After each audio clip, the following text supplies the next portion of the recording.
Oh, forgot the knife. All right. Haha.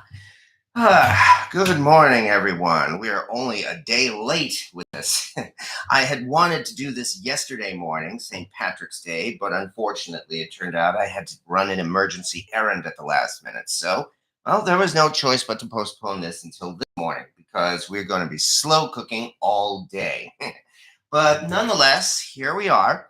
And well, we might as well get started here. Over here in the distance here, we have a Birmingham Stove and Range number 12 size cast iron pot, a Dutch oven.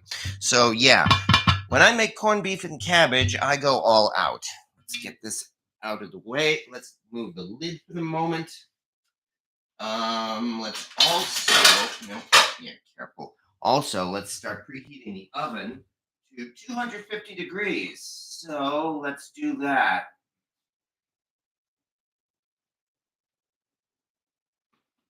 Almost there. There we are. Okay. Because, yeah, we're just going to be doing some slow cooking this morning. Good morning, Dorothy Clay Gardner. Nice to see you here. You look like a new name, too, so it's nice to see you indeed. All right, let's start with taking care of some carrots. I never peel my carrots, by the way. I mean, I see absolutely no reason to do so. The only advantage of peeling your carrots is aesthetics, that they look a little nicer, which is no big deal because, again, we're going to be slow cooking these all day anyway, which means it's really no more than carefully cutting these carrots into big pieces, and then we literally throw them into the pot.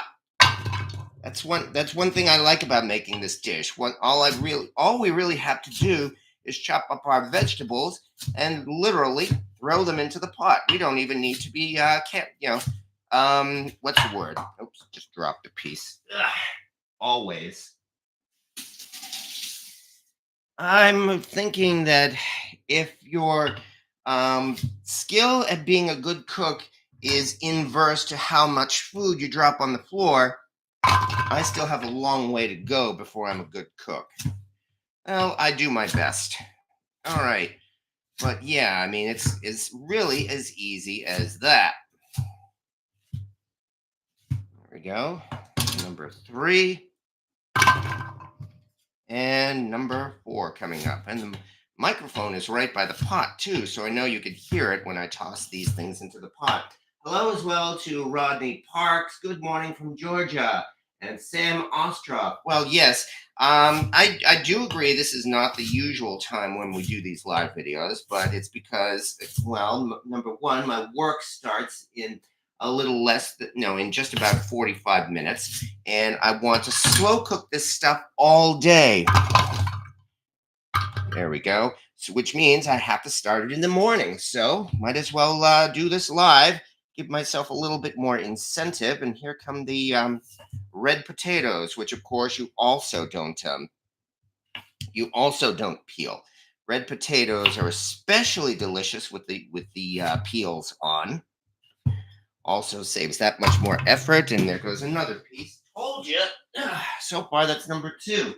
If we're going to be doing an Irish drinking game, maybe you should take a shot every time I drop something on the floor. But yeah, corned beef and cabbage is, again, well, actually, I think you could say this about just about every popular classic dish out there. They are almost all very easy to make. It requires practically no skill at all to do this. I mean, just have to be careful to use a knife without cutting yourself, and have yourself a nice big stock pot, or in my case, a cast iron Dutch oven. And that's really the hardest thing about preparing corned beef and cabbage. In my case, I did take the extra step of brining my own homemade corned beef, and that is sitting over out of view at the moment in the brining bag, and I'll be taking that out once these vegetables are in the pot. And we're almost done already. And good morning again. Ah, because better late than never. I mean, there's really no bad time of the year to make corned beef and cabbage. So even though I may be a day late, that hardly matters. Anyway, this also demonstrates. Oh, good, the oven is ready already. This also demonstrates, as I mentioned, if you want to make yourself, or if you, I know it was yesterday, but if you wanted to make yourself an exceptional corned beef and cabbage rather than just a good corned beef and cabbage, there are two crucial steps I highly encourage everybody follow, and that's what I'm doing right now. Number one is don't boil it. Don't just simply put it in a pot of water and boil it. Rather, do what I'm doing and slow cook your corned beef and cabbage. It'll take several hours, but it most definitely will be worth it. Whether you use a crock pot or a Dutch oven, or some people even do it on the smoker, which is also perfectly fine. Whatever works. The other is to simply use your own spices. Fancy up your corned beef. Don't be satisfied with that microscopic spice packet that comes with the slab of corned beef that you get at the store. You can certainly use that little packet, but use your own spices as well to really enhance the flavor of the corned beef. And the spices can be whatever you want, whatever you think will make corned beef taste good. In my case, I threw in some extra spices like the allspice and the coriander seeds and cardamom and fun things like that. If you want, you could simply coat your corned beef with Dijon mustard, for instance. And when you put it in the pot, and add a whole bunch of extra black pepper, and if you want to use your own kind of seasoning, like a barbecue rub or something, that's entirely your choice because you're the one who's going to be eating it. And we've already done, actually, here, let me show you. So far, we've done our potatoes and carrots. And now all I need to do is throw in a couple of onions. And the hard part will be done. I'm actually not even going to do the cabbage until later this afternoon. I'm going to, probably around lunchtime or so. In fact, that's when I will cut up the cabbage and put it into the pot. That way, the cabbage will cook, it will be flavored, and it will not have the consistency of mush. So that part there isn't even going to come until later, which means all we have to do at this point is finish cutting up a couple more onions, add the spice packet in, and then in goes our corned beef. And it's really as easy as that, which is why, yet again, I can only say that if this is an easy to make dish, it is delicious, and it is even better when you take let's just simply do that. When you take a couple of basic steps to really kick it up a notch. And those are my recommendations. We don't even have to dice these onions because again, it's all going to be slow cooked and it's all going to come apart anyway. So it only takes a few seconds here to cut up one onion, and I should probably throw in a second onion. And again, the hard part will be over. This is definitely not going to take the next 45 or 40 minutes.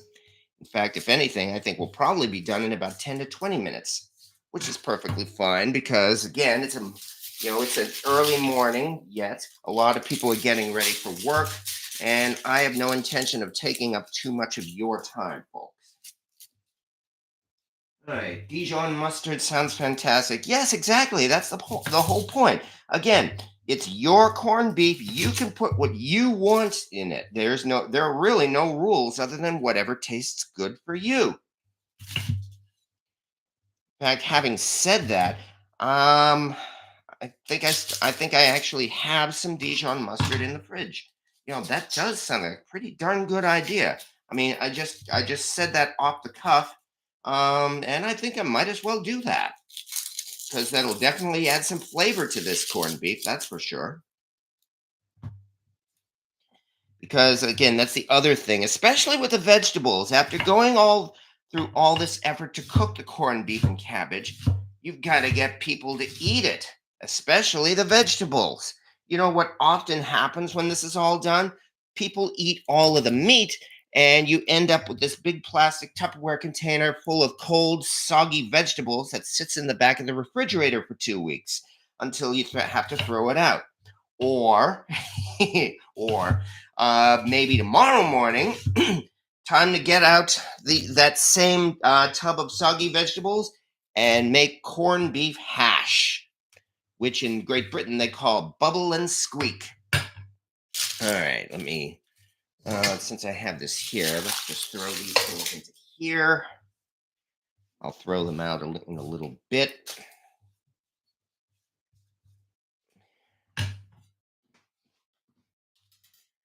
And here are the onions. And we just mix it all together.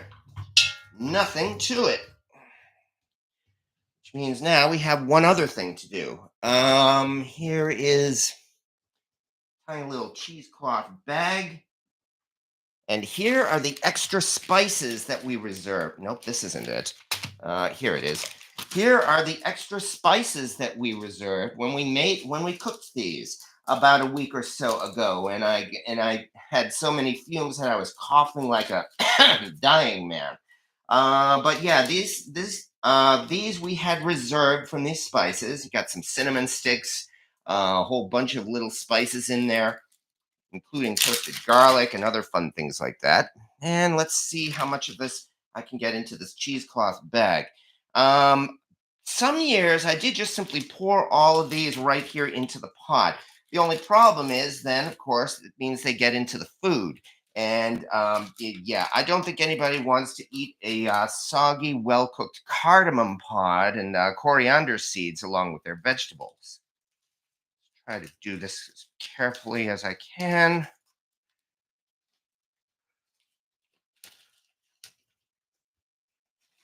Not doing too badly so far. I mean, hey, I'm going to be cooking this right here in the pot anyway. There's no reason why I couldn't just do this right here. Oops. See what I mean? There goes a couple of those cinnamon sticks. Don't go too fast. But hey, looks like we got it to fit. Barely, but it fits. So let's take this and this bay leaf and this other stick and a couple of other little pieces and get them all together into this bag as best as we can. Ugh, crunch. Now, oops, oh joy.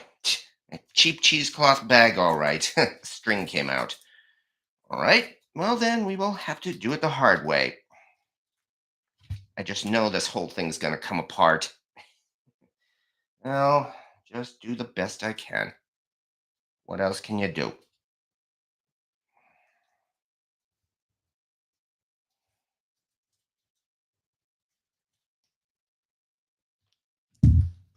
Eh, probably isn't gonna work, is it?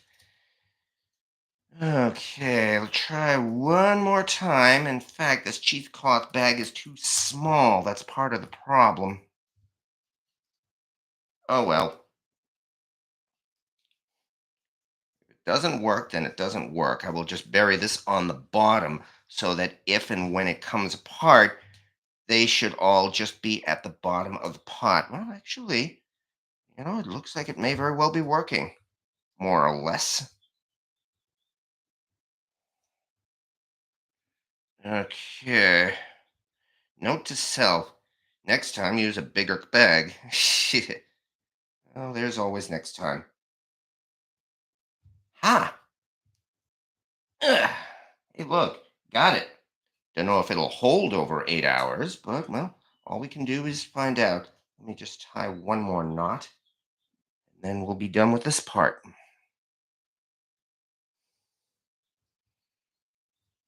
All right, there we go. And like I said, Let me just simply bury this on the bottom here so that if and when it comes apart, it won't get all over the food.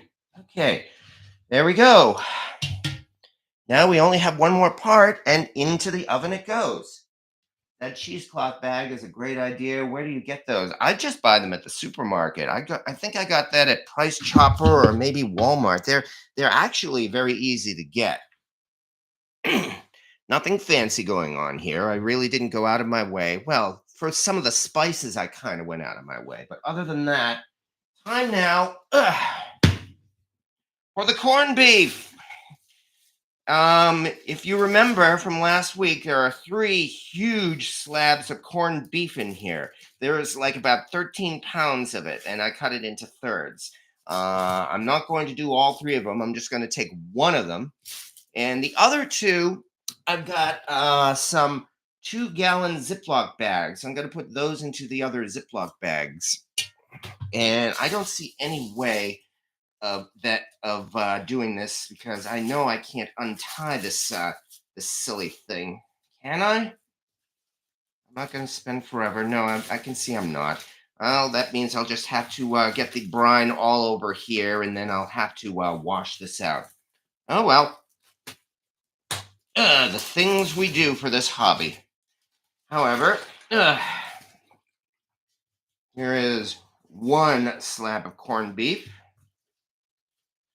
Here's another slab of corned beef. Oh, this is going to be the one that goes in the pot. Oh, yeah, definitely. Nice slab of corned beef here.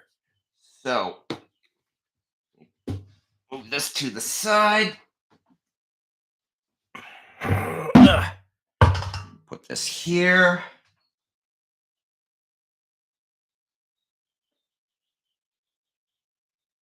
Place it on top. Put the fat cap on the top so that it'll melt and render and everything.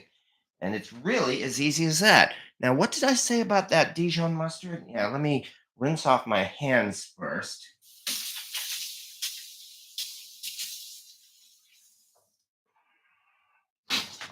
Quickly look in the refrigerator. And let's see what I have. I've got plenty of wimpy yellow mustard. Ah, here's some. All right. Dijon mustard. As I said, I just thought of that off the top of my head. But hey, why not?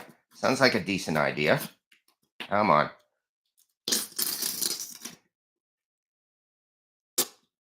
I don't need to smother it anyway. This stuff is pretty strong, but there we go. Here is a basting brush.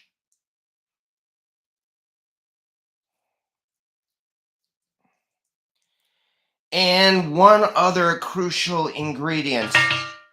That is some basting liquid. And in this case, we are using a bottle of beer. And that's really all we need for basting liquid. That's the other thing. You do not have to fill this whole thing with water and cover up all the vegetables and the corned beef. We're just simply going to be braising this. So all I really need is maybe about a bottle of beer. And it goes because, the corned beef has been in the brine all this time. It's going to release a lot of liquid as well. So that means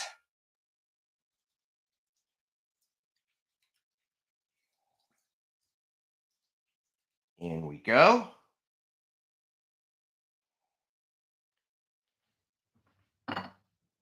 And because I love pepper, a little bit more ground pepper.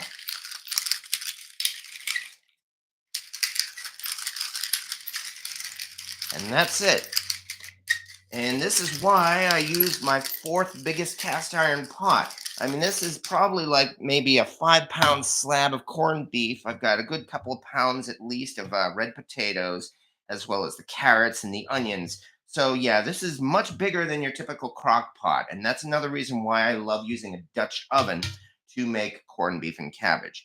There's plenty of room in here too, so that come lunchtime, I'll just simply cut the cabbage into big chunks, lay it around the side, cover it, and then braise it for about another hour or 2. And it will be done. And that's really how easy this is. I mean, it only took, how long have this video been going? Maybe about 20 minutes or so, because here comes the lid. And it's ready to go into the oven. The oven is preheated to 250 degrees Fahrenheit so that we will have a nice slow cook as I'm at work today. Let's turn this over, go on our roller coaster ride, and into the oven it goes.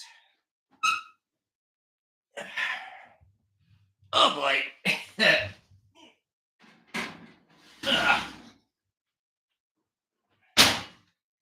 And we're ready. We are now off, and our 2025 corned beef and cabbage is in the oven. Well, the corned beef anyway. The cabbage, as I said, will come in a few hours. And that's how easy it is. This is another reason why I love, oh, I said this already, why it's so easy to make corned beef and cabbage. I really encourage everybody to do it because it's a lot of fun. It's really delicious, and you simply will not regret it. So thank you very much, everybody. Now that that's done, all we do is wait. We will see you all when the corned beef and cabbage comes out of the oven this evening. Have a good day, everybody.